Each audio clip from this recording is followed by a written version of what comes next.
안녕하세요. 구남식 목사입니다. 오늘 전해드릴 본문 말씀은 마가복음 2장 1절에서 5절까지의 말씀입니다.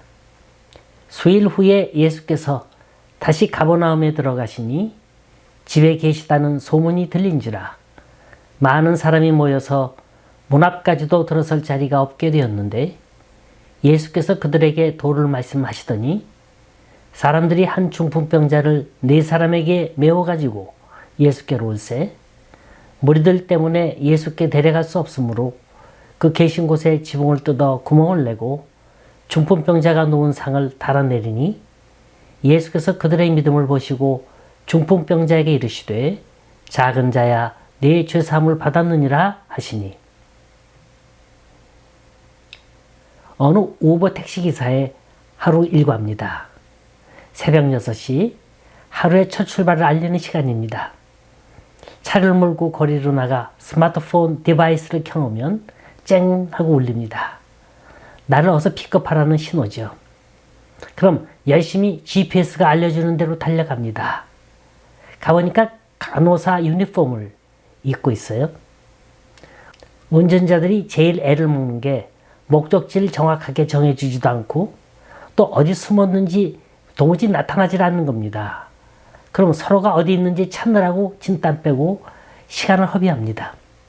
그런데 이 간호사는 모든 게 정확했어요. 목적지에 가니까 미리 기다리고 있었습니다. 차 안에 들어서자 웃으면서 굿모닝 인사를 합니다. 얼른 봐도 그 얼굴엔 악이라고는 하나도 없어요. 그야말로 해피페이스입니다. 아니나 다를까 그녀의 입에서 나온 첫마디가 오늘 입으신 그 셔츠가 참 멋있네요. 칭찬은 고래도 춤추게 한다는 말 있지 않습니까? 이 운전사는 괜히 신나는 거예요. 한참 이야기하다가 목적지에 도착했어요. 내리면서 하는 말, Drive safely.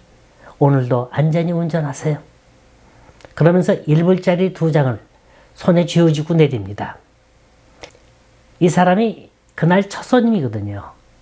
이 운전사 하는 말, 오늘 하루 참 좋은 일 많을 것 같다. 아닌 게 아니라 그날은 정말로 피곤한 줄 몰랐답니다. 우버 택시 기사에게는 승객들이 주는 점수가 있습니다. 5점이 제일 높은 점수거든요. 그날은 모두 9명의 승객을 태웠는데 모두 그에게 5점을 줬다는 겁니다. 이렇게 한 사람이 전해준 해피바이러스가 만나는 사람마다 전달되는 거예요. 여러분, 이 해피바이러스라는 거요, 학계에 보고된 바도 없고 뚜렷한 형태도 없습니다. 누구나 갖고 있지만 스스로 노력하지 않으면 발생되지 않는 무형의 바이러스예요. 하지만 일단 발생하고 나면 걷잡을 수 없이 빠르게 전파되는 속성을 지니고 있습니다. 항상 웃는 얼굴과 긍정적인 사고방식 얼마나 좋습니까?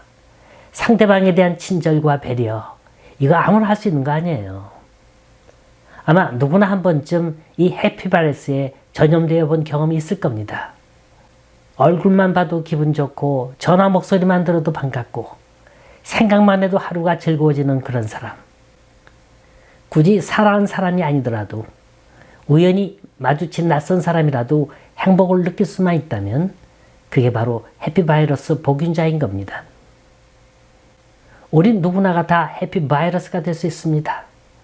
나라고 하는 이 해피바이러스를 통해 만나는 사람마다 기쁨과 소망을 준다면 이보다 더한 삶의 보람이 어디 있겠습니까?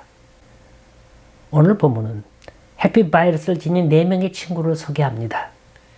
예수님께서는 일생 동안 가난하고 병들고 대접받지 못한 소외된 자들 가운데서 깊은 관심을 보이셨어요. 오늘 본문에 보니까 가버나움이라는 동네입니다. 한 사람이 중풍병에 걸렸어요. 이미 고혈압 때문에 쓰러졌는지 모르겠습니다. 이 사람은 움직일 수가 없었어요. 그래서 주변에 있는 친구 4사람이 이 환자를 메고 들것에 실려서 예수님께 왔습니다. 이때 주님은 동네 회당에서 말씀을 전하고 계셨습니다. 그야말로 사람은 인산인해였어요. 사람이 너무 많아서 비집고 들어갈 틈조차 없었습니다. 그렇다고 애써온 길을 포기하고 돌아갈 수는 없는 노릇이죠. 이 길은 벼르고 별러서 온 길입니다. 무슨 수를 써서라도 병석에 누워있는 친구를 낫게 하고 싶었어요. 그래서 생각한 게 남의 집 지붕에 올라가서 지붕을 뜯고 그곳에서 들것을 달아내리는 거였습니다. 이 일을 회당장 입장에서 보면 참을 수 없는 일이에요. 현대법으로 처벌한다면 재산 파괴죄요, 무단가택 침입죄요, 집회방해죄에 해당합니다. 그런데 주님은 이런 소란 가운데서도 환자를 메고 온 4명의 친구들을 봤어요. 먼 거리를 들것을 띄고 뛰어왔으니 땀으로 뒤덤벅이도 했겠죠. 이 땀을 손으로 훔치면서 예수님 계신 곳을 내려다봅니다. 이때가 예수님이 한창 강론 중이었었어요. 모두가 다 숨을 죽이며 그 말씀을 듣고 있는 상태입니다. 근데 갑자기 지붕에서 햇살이 비치는 거예요. 그리고 사람을 실은 들것이 내려오고 4명의 친구가 간절한 눈초리로 주님을 바라봅니다. 얼마나 그 모습이 진지했느냐 하면 회당 안에 있는 그 어떤 사람도 그를 꾸중한 사람이 한 사람도 없었다는 거예요. 과연 이들은 회당 안에서 이 친구의 뭘 봤길래 그렇게도 호기심 어린 눈초리로 지켜봤을까? 그건 다름 아닌 이 4친구가 지닌 해피 바이러스 때문인 겁니다. 이들은 고함 지른 것도 아니고 어떤 사인을 보낸 것도 아니고 애원을 한 것도 아니에요. 아무 말도 없었어요. 그저 주님 앞에 내려보내면 주님이 고쳐주실 줄 믿었습니다. 주님은 바로 이들의 정성과 노력과 열심을 보신 거예요. 그리고 중풍병자에게 말하기를 네 죄사함을 받았느니라 내 자리를 들고 걸어가라. 여러분, 우리 이 부분에 눈을 크게 뜨고 바라보세요. 지금 이 환자는 누구 때문에 고침을 받았습니까? 이 환자의 믿음 때문에 그런 건가요? 혈류병에 걸렸던 여인처럼 주님의 옷가를 만지기라도 했습니까? 아니면 문득병자처럼 고쳐달라고 애원이라도 했나요? 그 어느 것도 아니에요. 이 환자는 단순히 해피바이러스를 지닌 친구들에 의해서 고침받았습니다. 이 바이러스가 회당 안에 있는 사람들의 마음을 움직였고 예수님의 마음을 움직였던 거예요. 지금 이 환자가 병고침받은 게 문제가 아니에요. 보다 더 차원 높은 거예요. 죄 속에서 자유함 얻고 구원받았다는 사실입니다. 이게 바로 오늘 본문이 가르쳐주고 있는 메시지예요. 우리 사회는 모두가 다 나만 아는 에고이스틱, 이기주의 사회입니다. 누가 날 인정해주지 아니할까? 누가 날 존경해주지 아니할까? 누가 날 섬겨주지 아니할까? 누가 나에게 좋은 선물을 갖다 주지 아니할까? 이런 생각들로 가득 차 있습니다. 모두가 다 섬김받기 원하고 대접받기 원하고 봉사받기 원하고 나가서 존경받기를 원합니다.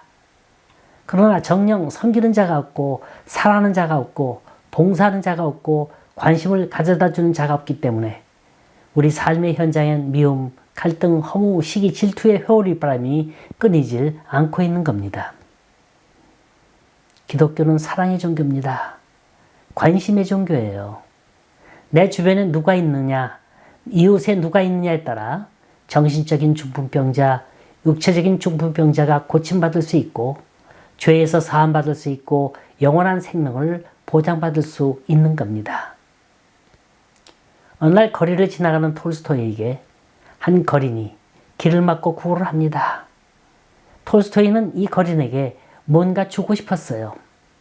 그래서 주머니를 뒤적여 봤는데 아무것도 나오지 않는 빈 털털이었습니다.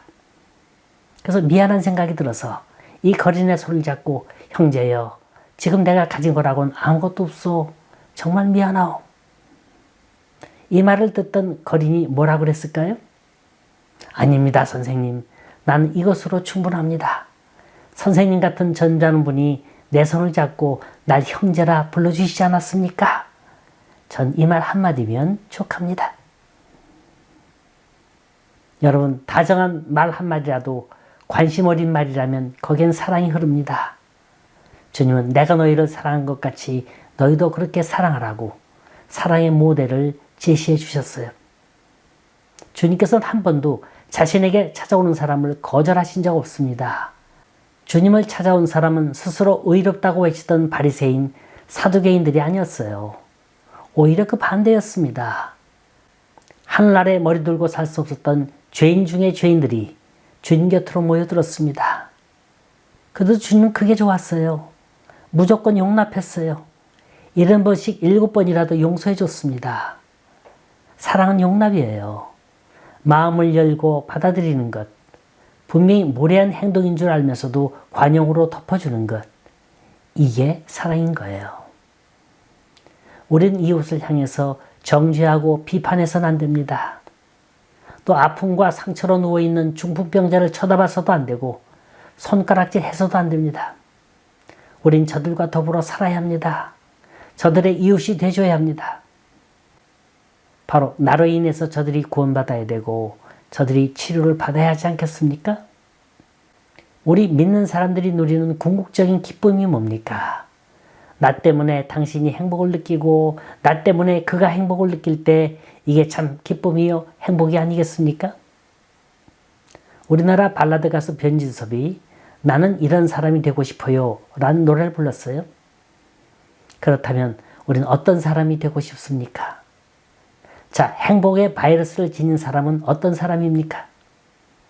가장 힘들 때 생각나는 사람, 가장 기쁠 때 보고 싶은 사람, 가장 외로울 때 그리운 사람, 가장 슬플 때 같이 울어주는 사람, 가장 고통스러울 때 곁에 있는 사람, 가장 쓸쓸할 때 등을 어루만져주는 사람, 이런 사람 아닐까요? 사랑하는 사람은 사랑하는 세계에 살고 미워하는 사람은 미워하는 세계에 삽니다.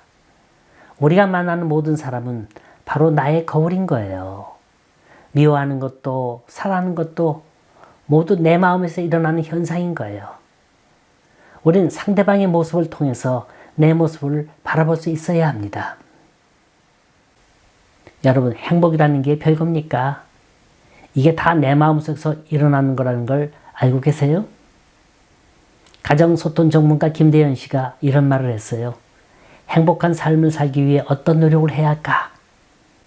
첫째, 불행한 척 하지 말라. 불행하지도 않은데 불행한 척 하는 사람 많답니다. 통계에 의하면 집에 냉장고를 열어서 먹을 게 있고 입을 옷이 있고 바람을 가릴 게 있는 사람이라면 이미 세상에 있는 75%보다 부유한 사람이랍니다. 그리고 당장에 서랍에 돈이 있고 지갑에 돈이 있으면 그 사람은 이미 지구상 8%에 속하는 부유한 사람이 돼요. 그리고 오늘 아침 건강하게 일어났습니까? 그럼 죽을 고비에 놓여있는 수백만 명보다도 행복한 사람이라는 거예요. 고로 스스로 불행한 척 하지 말라는 거예요. 또 하나는 행복을 찾아서 떠나라는 겁니다. 히랍 신화에 나오는 그리스의 제우스가 행복의 신에게 행복의 씨앗을 사람들이 찾지 못하는 곳에 숨겨두라고 오더를 내렸답니다. 그래서 행복의 신이 그걸 깊은 바다 속에 숨겨두려고 했대요. 아니다. 다른 데를 찾아봐라. 그랬더니 세상에서 제일 높은 곳에 숨겨둬야겠다. 그것도 아니다. 사람들은 의외로 그렇게 깊은 바다나 높은 산 속에도 올라올 수 있다. 그럼 도대체 어디다 숨겨야 좋을까? 그랬더니 각 사람의 마음속에 숨겨라. 사실 그 마음속에 행복의 씨를 숨기면 사람들이 제일 찾기 어렵다는 거예요. 여기서 행복에 대한 또 하나의 정의가 나옵니다. 행복은 원하는 걸 얻는 게 아니라 이미 갖고 있는 걸 깨닫는 거라 그랬습니다. 우리는 모두가 다 해피 바이러스를 지니고 있어요. 마치 향수 뚜껑을 열어야 향내가 풍기는 것처럼 이 해피 바이러스는 내 속에 있는 긍정의 요소를 꺼내어 상대방에게 전달해야 하는 겁니다. 우린 여기서 이 4명의 친구들이 어떻게 해피 바이러스를 전했으며 그 결과가 어땠는가를 살펴볼 필요가 있습니다.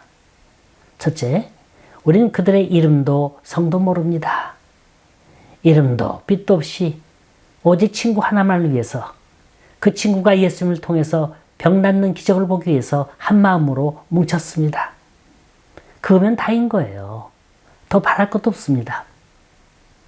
오늘날 많은 사람들이 행복을 전달한다면서 얼마나 자신을 드러내고 싶어 하는지 모릅니다. 예를 들어서 장학금을 전달한다든지 무슨 기금을 전달한다고 할 때 꼭 전달자와 수령자가 손을 잡고 악수하는 모습이 담긴 한 장의 사진을 남기고 싶어 합니다. 그리고 이 사실이 신문 한 구덩이에 실리면 이걸 오려서 스크랩을 하고 자랑스러워합니다. 이러면 그 선행은 빛이 퇴색되고 마는 겁니다. 행복 바이러스는 전달하는 그 자체로 끝나야 하는 거예요. 그 속에 나라고 하는 자아가 드러난다면 행복의 가치는 사라지고 마는 겁니다.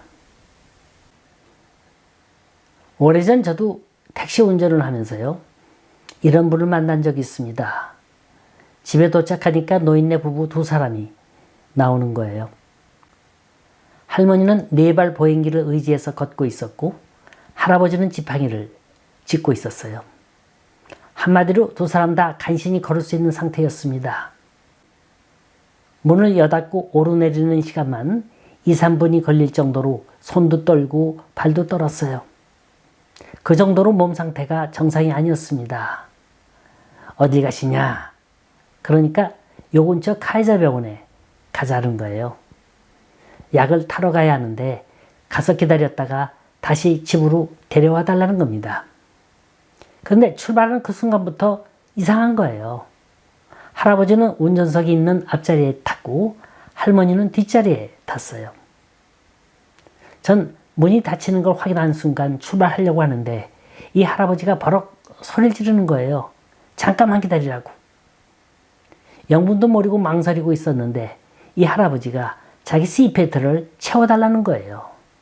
이건 또 무슨 행위? 그러면서 내 이름을 물어봐요. 임매뉴엘이라 그랬죠. 그때 이 할아버지가 자기는 블라인드라는 겁니다. 눈 뜬 장님이래요. 거의 보질 못한답니다. 자, 병원에 도착했어요. 할머니 약 타러 병원에 들어갔고 할아버지는 차 안에서 기다리고 있었는데 주문이 얼마나 많은지 창문 열어달라, 에어컨 켜달라, 산책하겠으니 좀 도와달라, 날 벤치까지 데려다가 앉혀달라. 이러면서 기다리길 무려 20여 분 됐습니다. 드디어 할머니가 약을 들고 나왔어요. 그러니까 그 약을 내 손에 탁 쥐어주면서 자기를 도와달라는 거예요. 전 이날 드라이버가 된 게 아니라 호스피스가 됐어요. 그래, 이왕 도와주는 것 성심성의껏 도와드리자. 이 모습이 장차 내 모습이 아니더냐. 그러면서 집에 도착해서 두 분 내리는 걸 다 도와드리고 다시 출발하려고 하는데 이 할아버지가 내 이름을 기억하고 있었어요. Emmanuel, thank you very much. God is with you. 그 순간 제 얼굴이 화끈거렸습니다. 아, 이들이 예수 믿는 분이었구나. 내가 혹시라도 실수를 했더라면 어떻게 됐을까? 여러분, 우린 정말로 이름값도 못하고 사는 때가 얼마나 많은지 모릅니다. 그런데 본문에 나오는 이 네 친구들 보세요. 그 어느 누구도 이름 불러주는 사람 없습니다. 고맙다는 인사를 그 누구에게도 받아본 적 없습니다. 그러면서도 나는 행복하대요. 내 친구를 도울 수 있는 이 해피 바이러스를 지니고 있다는 것만 해도 만족한 겁니다. 두 번째, 이 네 친구는 자신들의 행동에 대한 모든 걸 다 책임져야 했습니다. 여러분, 남의 집 지붕 뜯는다는 거, 이게 어디 제정신 갖고 할 수 있는 일입니까? 이에 대한 손해배상도 생각지 않고 했을까요? 그 돈이 얼마가 들더라도 우린 좋다. 우린 이 친구를 예수님께 데려가 이 병을 반드시 낫게 하고야 말 거다. 또 하나는 마을 어른들의 비난의 화살입니다. 여기가 어디라고 겁도 없이 찾아와서 집회를 방해하고 있느냐. 분명히 욕 들을 만한 일입니다. 그럼에도 불구하고 우린 욕먹어도 괜찮다. 이 친구를 위해서라면 무슨 일이든 못하리. 어때요? 참 괜찮은 친구들 아닙니까? 우리에겐 이런 해피바이러스를 전달할 친구가 몇 사람이나 있습니까? 이 중풍병자는 참 행복한 사람이로구나 하는 생각이 듭니다. 세 번째, 네 사람이 행한 신실한 믿음의 행동입니다. 5절에 보면 예수께서 그들의 믿음을 보시고 라고 기록하고 있어요. 이 집회가 열리는 회당 위치가 어딘가 보세요? 가버나움이에요. 가버나움은 특별히 예수님 많이 찾으신 곳이고 기적도 많이 행하신 곳입니다. 이 네 친구가 예수님이 행한 이적들을 많이 봤는지 아니면 소문 듣고 왔는지는 모릅니다. 허나 분명한 건 이 환자를 주님 앞에 데려오면 반드시 날 거라는 믿음입니다. 주님은 이 믿음을 이 네 친구의 행동을 통해서 봤다는 거예요. 이건 제 둘째 아들 제임스의 얘기예요. 미국에선 대개가 대학을 졸업하고 직장 잡게 되면 부모 품을 떠나 독립적인 삶을 삽니다. 만년 개척교회 목사로서 학비가 뭐예요? 용돈 한 번 준 적 없어요. 그럼에도 불구하고 졸업하자마자 직장 잡고 혼자서 살아보겠다는 게 참 대견스럽기도 했습니다. 그런데 어느 날 교회에서 과테말라로 선교여행을 간다는 거예요. 이때가 새 직장에 들어간 지 한 달도 채 안 되는 때였거든요. 그래서 묻기를, 제임스야, 너 직장에 그렇게 오래 빠져도 되는 거니? 그랬더니 잡 인터뷰할 때 그걸 조건으로 했대요. 그래서 허락을 받았답니다. 그럼 열흘 동안 페이가 나오는 거니? 아빠, 그런 직장이 어디 있어? 아니, 그럼 이번 달에 어떻게 살려고 그러니? 아빠, 걱정하지 마. 하나님께서 다 마련해 주실 거야. 저에겐 이 말 한마디가 해피 바이러스였어요. 얼마나 큰 위로가 됐는지 모릅니다. 그래, 그 믿음 하나라면 과테말라가 아니라 사막 한가운데 간다 할지라도 하나님이 지켜주실 거다. 여러분, 믿음은 바라는 것들의 실상이요 보지 못하는 것들의 증거라 그랬습니다. 믿음만 있다면 두려울 게 뭐가 있겠어요? 오늘 본문의 골자는 이 네 명의 친구들의 응집된 믿음이 친구 하나를 살려냈다는 겁니다. 이제 마지막으로 이 친구들이 해피 바이러스를 전한 결과입니다. 5절, 예수께서 그들의 믿음을 보시고 중풍병자에게 이르시되 작은 자야 네 죄사함을 받았느니라 하시니. 여기 보면 예수님께서 이 중풍병자를 부르시길 작은 자야 그러셨죠? NIV 성경에는 son, 아들이라 그랬고요. 히라보 원어엔 테크논이라 그랬습니다. 테크논의 뜻은 child라는 뜻이에요. 자, 이런 거예요. 엄마가 아들에게 사랑스러운 말을 전할 때 이름을 부르지 않고 아들 이렇게 부르죠? 같은 맥락입니다. 아마도 이 중풍 환자가 어린아이였나 봐요. 그렇다면 이 아이를 들것에 싣고 온 친구들도 어린아이나 청소년일 겁니다. 주님에게 이 어린애들의 해피바이러스가 전달된 거예요. 그래서 그들이 너무나 사랑스러웠습니다. 예, 아들아. 이 속에 담겨있는 예수님의 행복한 모습을 읽어볼 수 있지 않습니까? 그뿐인가요? 회당 안에서 이 장면을 지켜보고 있는 수많은 무리들입니다. 주님은 단순히 이 아들의 병을 고쳐주신 것만 아니에요. 네 죄사함을 받았느니라. 구원의 선물까지 주셨습니다. 이젠 그 아무개의 아들이 아니라 내 아들이요 내 자식이라는 겁니다. 이 뜨거운 사랑의 열기가 회당 전체에 퍼지기 시작합니다. 자, 이 엄청난 반전이 어디서 시작됐다고요? 이 네 청년이 지닌 해피 바이러스로부터 시작됐다는 겁니다. 천하보다 귀한 게 한 영혼이라 그랬습니다. 교회란 한 영혼을 사랑하는 정신으로 서로 밀고 당겨주는 더불어의 공동체입니다.